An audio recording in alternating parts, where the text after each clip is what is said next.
Não existe homem desconstruído. Recentemente, a Valesca Zanella, que é uma pesquisadora de gênero da Universidade de Brasília, que tem, inclusive, várias contribuições para a área, fez uma postagem denunciando golpistas de gênero, que são os homens que se dizem desconstruídos, e tem um ganho pessoal altíssimo por isso. Ganho, inclusive, financeiro, né? Palestras, cursos, que se apropriam e utilizam desse lugar para ter um benefício, um ganho pessoal muito grande. Além disso, nos comentários também apareceram diversas pessoas falando, denunciando homens que se dizem desconstruídos, mas que perpetuam violência contra a mulher e por aí vai. Então, uma desconstrução falsa. E aí eu resolvi dar minha opinião sobre o assunto. E minha opinião é que não existe homem desconstruído. Assim como não existe paciente analisado, paciente curado. Desconstrução é um processo e não acaba. E tem que ser diário. Pode existir homem em desconstrução. Desconstruído? Desconfie. Acho que a Valesca está certíssima. Certíssima e é importante que alguém denuncie, que alguém fale. E alguém tem, inclusive, hoje, muitos seguidores, um alcance grande, a contribuição muito grande que ela fale sobre esse assunto. Mas o que eu queria comentar por que é em desconstrução e não desconstruído. Porque hoje é fácil de sair do lugar, né, do homem machista para tentar fazer algo, ser um homem desconstruído e ter benefícios sociais em cima disso, nem que não estou falando de curso, mas benefícios sociais de ser, por exemplo, visto, nossa, como você é um pai sensacional. Muito fácil ser um pai sensacional. É difícil ser uma mãe sensacional. Tem aquela frase, né? Muitas pessoas falam que fulano é um ótimo pai, mas se a gente comparar, né, se fosse uma mãe, seria uma péssima mãe, né?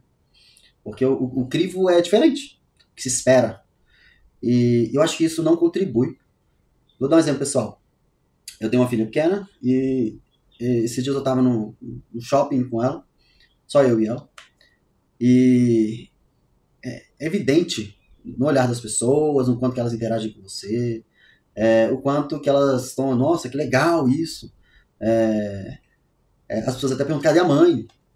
Agora, se a mãe sai, ninguém pergunta cadê o pai. Ou seja, cadê a mãe na ideia de assim, por que é você que está cuidando, né? E não a mãe.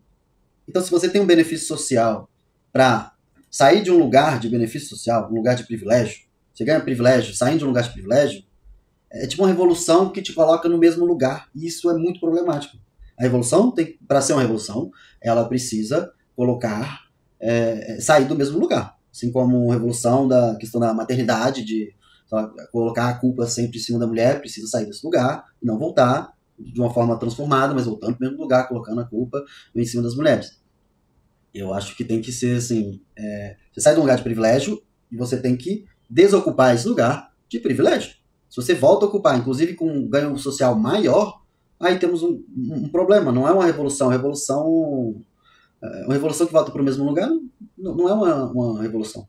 Então, assim, desconfie de quem tem um diploma de desconstruído. Não é uma coisa de quem se utiliza disso. A Valesca falou isso, eu acho extremamente correto, que pessoas de fato desconstruídas não buscam ficar lucrando com isso. Porque o que acontece? Aí uma última reflexão, pra não ficar longo, inclusive, o vídeo. Tá, mas então você quer... Um homem poderia comentar, seria assim, você quer que eu perca um lugar que eu fui colocado, inclusive, ao longo da vida de privilégio, sem ter um ganho? Acho que faz sentido esse questionamento. Como é que a gente perde algo sem ter um ganho? No fundo, normalmente a gente tem algum tipo de troca. E aí eu pensei sobre isso e o que eu pensei foi o seguinte: só existe desconstrução de fato se você reconhece que você não está perdendo nada, porque não é seu, não era para ser seu. Você foi colocado ali, você tem seus privilégios sociais, Mas esse lugar não é legítimo. É tipo sei lá, ser um rei e você olha e vê, mas espera aí. Ok, as pessoas me tratam como rei, e ninguém está questionando a legitimidade desse lugar. Posso ficar aqui com os meus benefícios, mas na verdade tem uma coisa errada, tem gente passando fome, e você está lá com a mesa cheia e tal. Na verdade, não é que você sair desse lugar, não é que você perde algo que você tem. Você estaria, na verdade, perdendo algo que não é seu, não deveria ser seu. Então, a ideia de desconstrução não é, na verdade, uma perda. Talvez seja uma renúncia de algo que não te pertence, que não era, não é legítimo. E essa é a ideia, para que você entre num lugar possível de desconstrução. A desconstrução, se é que ela existe, assim, inclusive nessa lógica de processo de estar em desconstrução e sempre em desconstrução, e não desconstruído, é sair de um lugar de privilégio, um lugar que vai contra, muitas vezes, né, o seu narcisismo, porque por um incômodo pessoal, social, coletivo. Uma ideia de uma coletividade, uma ética, um incômodo de reconhecer que existe uma hipocrisia em ser homem no mundo. Então, tudo bem ir contra o seu narcisismo nesse sentido. E aí vou dar um último exemplo. Para mim é a questão de fralda, voltando à questão de cuidado, né? Tem homem que nunca trocou uma fralda, né?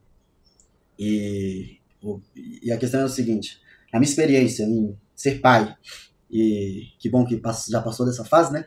Mas na experiência que foi ser pai que troca fralda, é a seguinte: sou eu que tenho que sustentar esse lugar, mesmo casado com uma mulher feminista, mesmo até num ambiente familiar que até está buscando, né, se desconstruir ao longo do tempo desses papéis padrões.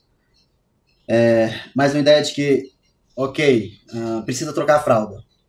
Imediatamente eu vejo as mulheres, né, ao redor se dispondo a ir lá trocar. E trocar a fralda não é algo legal, né? Então, para mim, eu tinha que... Era só ficar parado, entendeu? Eu não precisava fazer muita coisa para ocupar um lugar de privilégio de não ir lá trocar essa fralda. Era só ficar parado. Como é que você sai desse lugar? De que assim, é parado, é 5 segundos que for parado, alguém já tá trocando. Como é que você sai desse lugar? Eu só vejo um caminho. É o incômodo da hipocrisia. É um incômodo pessoal, de que na verdade, e um reconhecimento de que tem alguém trocando. Alguém que não deveria trocar. Alguém que deveria trocar igual você, meio a meio. Você troca metade, outra pessoa troca metade. E que se você não fizer nada, isso não vai acontecer. Então você tem que assumir o lugar de explorador. Se você não fizer nada, você é um explorador. Um rei, ele é um explorador. Se ele assume o lugar de receber os benefícios enquanto tem gente passando fome, por exemplo. Então, se você, um homem que não faz nada, não reage a isso, ele é um explorador. Então precisa reconhecer esse incômodo na ideia de uma coletividade, na ideia de uma ética, na ideia de que outra pessoa estará... não é que você tem um benefício e pronto. O seu benefício, ele tem uma consequência para o outro lado. Se está tirando de um lugar, está recebendo a mais, alguém está recebendo a menos.